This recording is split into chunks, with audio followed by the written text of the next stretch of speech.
Si vous pensiez connaître Ellen DeGeneres, préparez-vous à un choc. Joe Rogan vient de balancer des révélations explosives sur la véritable personnalité de l'animatrice qui se cachait derrière son image de gentillesse. Des rumeurs de comportements toxiques, des liens troublants avec des figures controversées comme Bill Clinton, George Bush et même Jeffrey Epstein. Aujourd'hui, on plonge dans le côté sombre de l'une des plus grandes stars de la télévision américaine. Si ce genre de contenu vous intéresse, n'oubliez pas de vous abonner à la chaîne, d'activer la cloche de notification et de liker la vidéo pour ne rien rater des prochaines enquêtes. Joe Rogan a exposé comment Ellen n'était absolument pas la personne qu'elle prétendait être. On entendait depuis longtemps des allégations vraiment horribles à son sujet.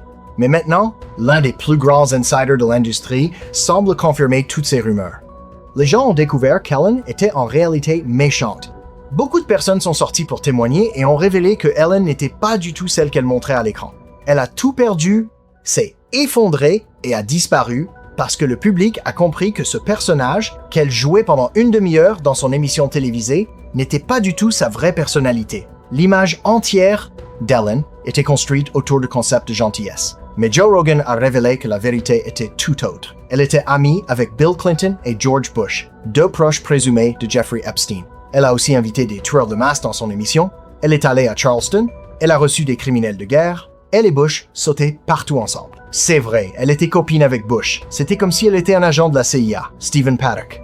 Et ne me demandez pas de source, mais Stephen Paddock, c'était le gars qui a tiré sur le concert de Las Vegas. Une tragédie terrible.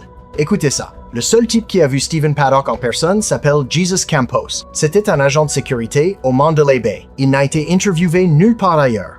Vous savez où il a été interviewé au début?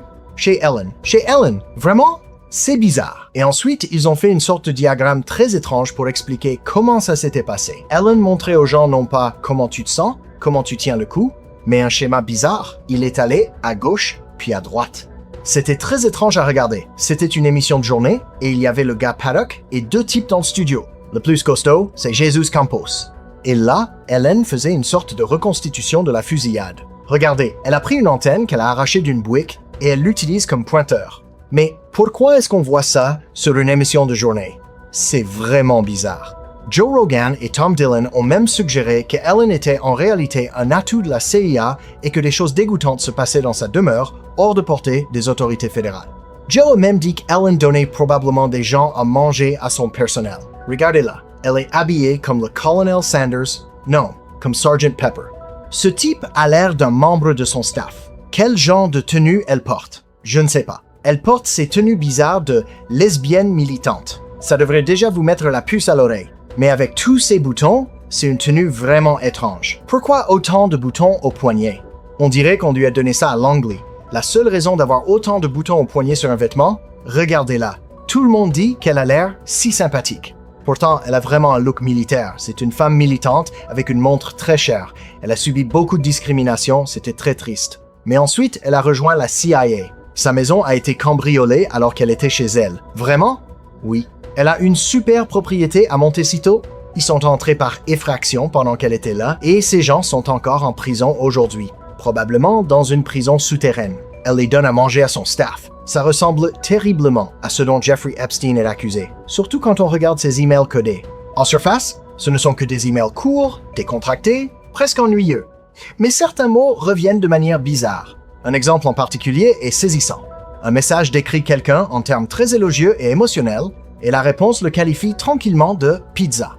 En continuant à parcourir les fichiers, et il y a autre chose dont je veux avoir votre avis, la référence à la pizza. On en a déjà parlé.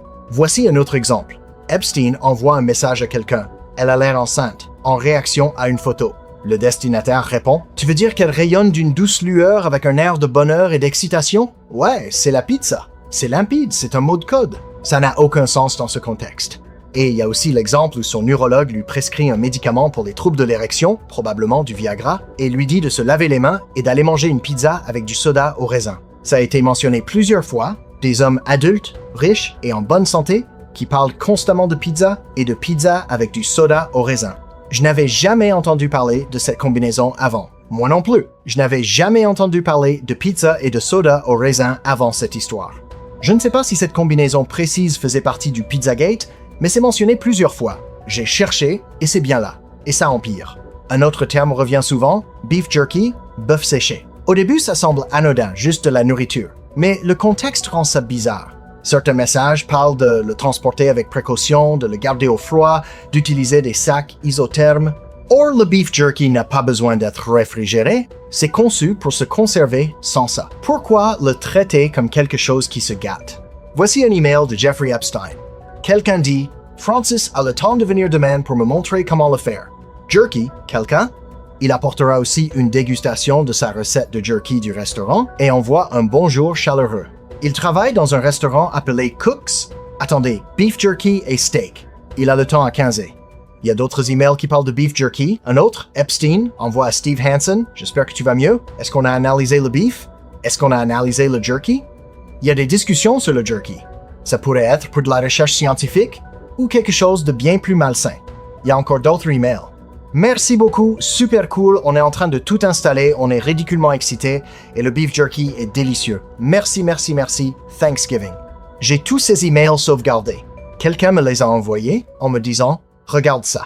Je ne les ai pas tous lus, mais il y a plein de termes formulés de manière très étrange. Muffin en est un autre que j'ai vu plusieurs fois. Et parfois il dit « Whoops » dans des contextes très bizarres qui semblent faire référence à quelqu'un qui meurt ou qui se fait. Il y a définitivement des mots de code. Pour la pizza et le soda au raisin, voici un exemple. C'est meilleur qu'un cookie chinois. Pièce jointe. Allons reprendre une pizza et du soda au raisin. Personne d'autre ne peut comprendre. Plus tard, il y a même une photo envoyée par un de ses amis montrant une vraie pizza et du soda au raisin. Mais si vous allez voir la police en disant « Je sais qu'il y a quelque chose là-dedans », ils regarderaient et diraient « Ils ont juste pris une photo de pizza et de soda au raisin ». Ça n'irait nulle part. Ellen est aussi soupçonnée d'avoir été proche de Prince Andrew. Elle aurait même quitté les États-Unis pour le Royaume-Uni quand Trump a gagné les élections. Trump, bien sûr, a promis de rendre public les dossiers Epstein, et depuis, Ellen n'a plus été vue dans le pays qu'elle prétend tant aimer. La connexion de Prince Andrew avec Epstein est l'un des aspects les plus commentés de l'affaire. D'anciens reportages, interviews et apparitions publiques ont soulevé de sérieuses questions, surtout quand il a continué à fréquenter Epstein, même après que ses problèmes judiciaires étaient déjà connus. Le département de la justice américain a diffusé une image qui semble montrer l'ancien Prince Andrew, l'ancien envoyé commercial britannique Peter Mandelson et Jeffrey Epstein. C'est la première photo connue où ces trois personnes apparaissent ensemble. Aucune date ni lieu n'est précisé, mais ITV News au Royaume-Uni pense qu'elle a été prise à Martha's Vineyard, une île du Massachusetts, entre 1999 et 2000. Bien sûr, il n'y a aucune suggestion que leur présence sur cette photo indique un quelconque acte répréhensible. Mais c'est une photo qui va rester dans les mémoires, comme celle d'Andrew à l'arrière d'une voiture. Mandelson et Andrew portent tous les deux des peignoirs blancs, ce qui donne un aspect vraiment louche. C'est une photo très problématique pour eux. Ellen est aussi liée à Diddy, qui a récemment été reconnu coupable de crimes odieux. Pendant des années, on a parlé d'enregistrement, pas juste quelques clips, mais des milliers d'heures. L'idée était simple, mais terrifiante. Des personnes puissantes filmées dans des situations privées, parfois sans le savoir. Si c'était vrai, ce ne serait pas seulement des preuves, mais du chantage. Ellen est aussi accusée d'avoir été une sorte de handler, manipulatrice. Elle poussait souvent les stars et les politiciens dans ses interviews, les mettait mal à l'aise, cherchait leurs faiblesses. On a vu ça avec Katy Perry, Martha Stewart ou encore Mariah Carey, qu'elle a poussé à révéler une possible grossesse en direct alors que la chanteuse ne voulait pas en parler. Un par un, ces moments ont dressé le portrait d'une femme qui avait du pouvoir et n'hésitait pas à l'utiliser. Et quand la sortie des dossiers Epstein est devenue inévitable, elle a fui le pays. Pourquoi? Dites-nous ce que vous en pensez en commentaire.